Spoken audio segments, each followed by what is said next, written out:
आपने अक्सर कर देखा होगा, जब हम अपने लक्ष्य की तरफ धीमे धीमे कदम बढ़ाते हैं तो हमारे मन में बहुत तरह के प्रश्न उठने लगते हैं कि उस रास्ते में कितनी सारी बाधाएं होंगी और हमें उस रास्ते में कितनी मेहनत करनी पड़ेगी। और उस मेहनत का सोचते ही हम लोगों को लगने लगता है कि हम उसमें कई तरह की समस्याओं से घिर जाएंगे और समस्याओं का सामना नहीं कर पाएंगे।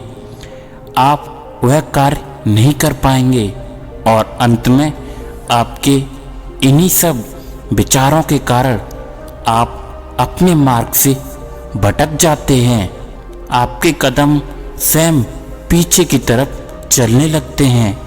आप मेहनत करने का सोचकर ही हार मानकर बैठ जाते हैं। लेकिन आप लोगों को पता है, बिना परिश्रम के तो कुछ भी नहीं होता है।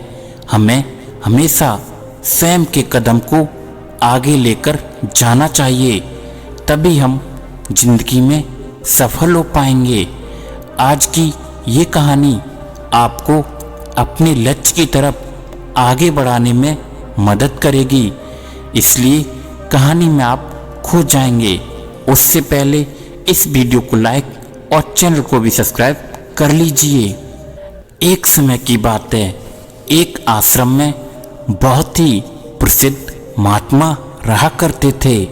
वह एक बहुत ही तेजस्वी और ज्ञानी महात्मा थे।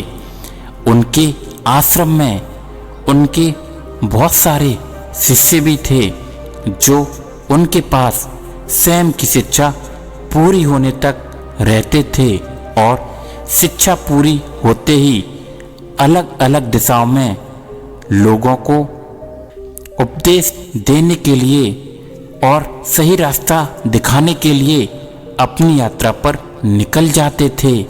एक बार एक युवक उन महात्मा के पास शिक्षा लेने के लिए आता है।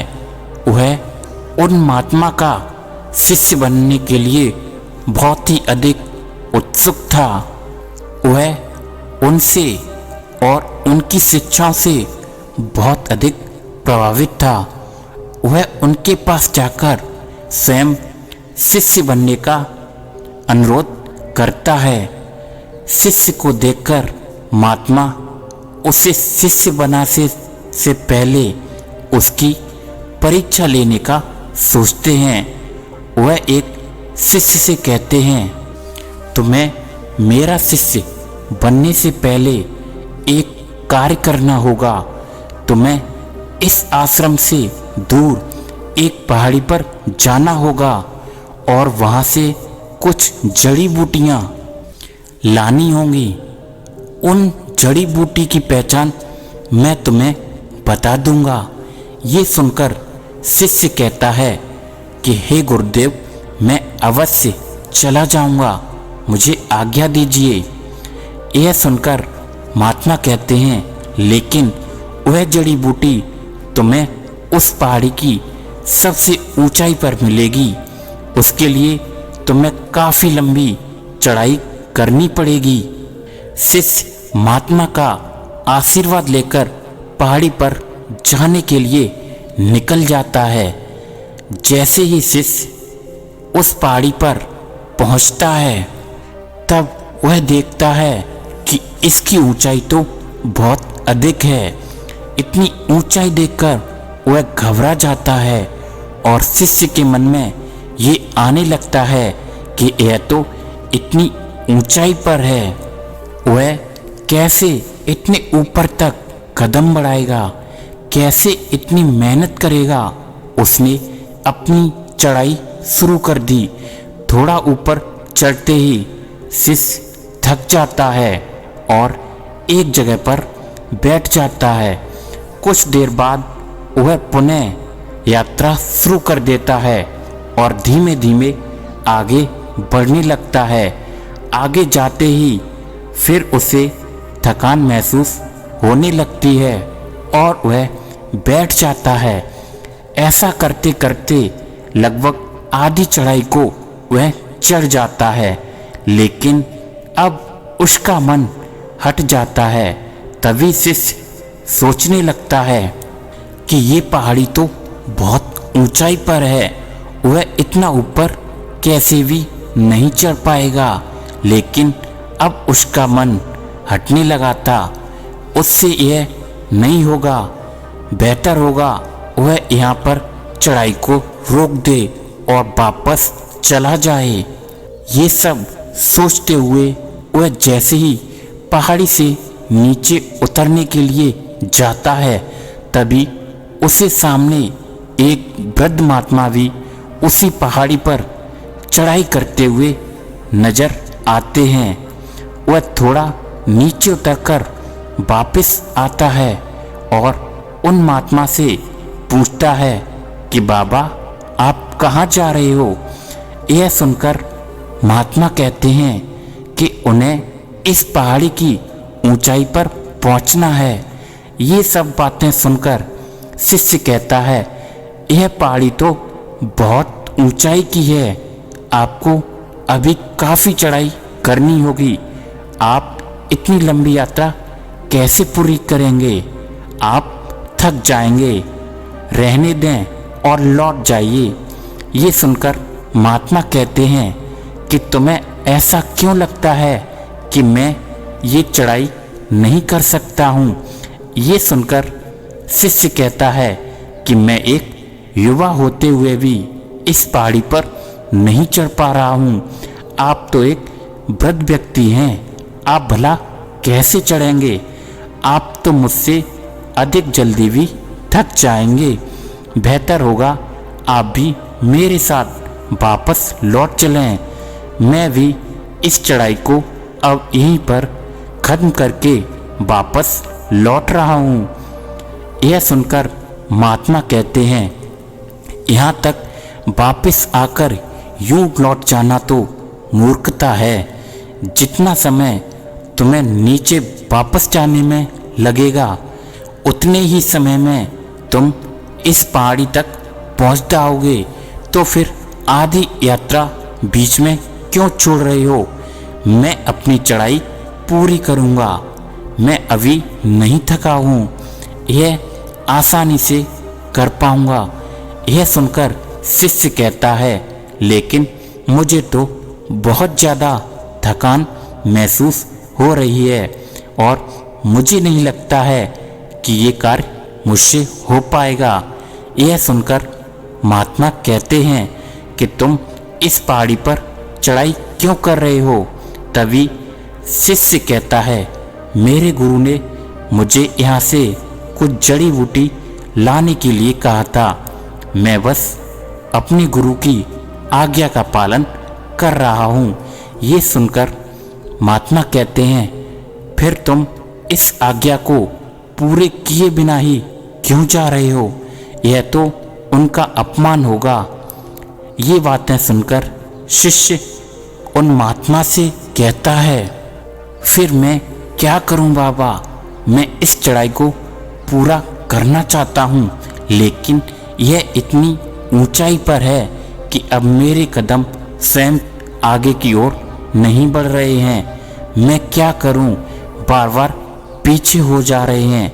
यह सुनकर महात्मा उस शिष्य को समझाते हुए कहते हैं, ऐसा क्यों हो रहा है? क्या तुमने एक बार भी इस बात पर विचार नहीं किया?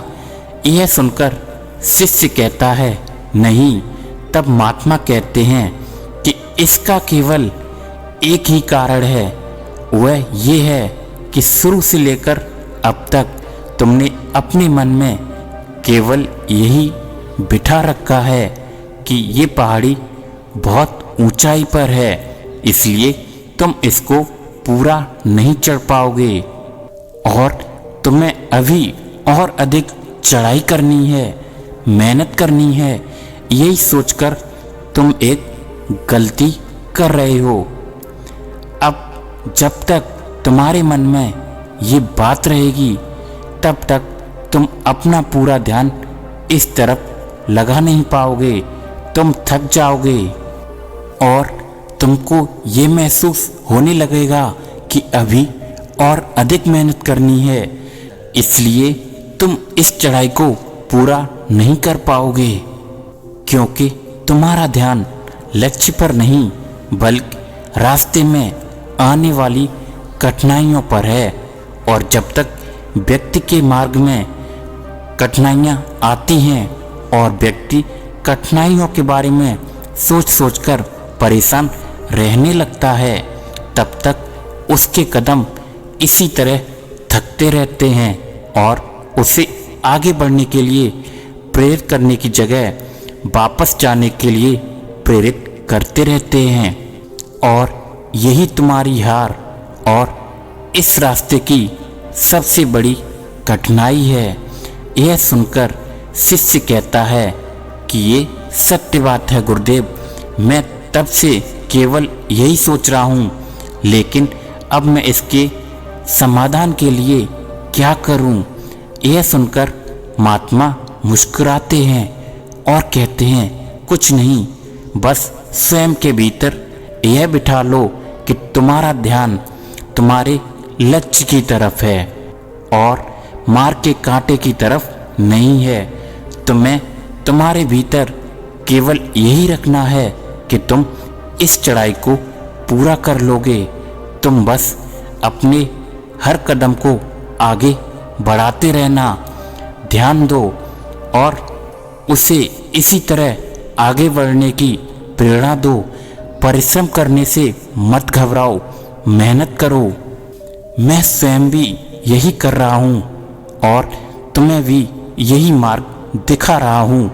इतना कहकर महात्मा आगे बढ़ जाते हैं। उन महात्मा को देखकर शिष्य को उनकी बात का सही अर्थ समझ आ जाता है।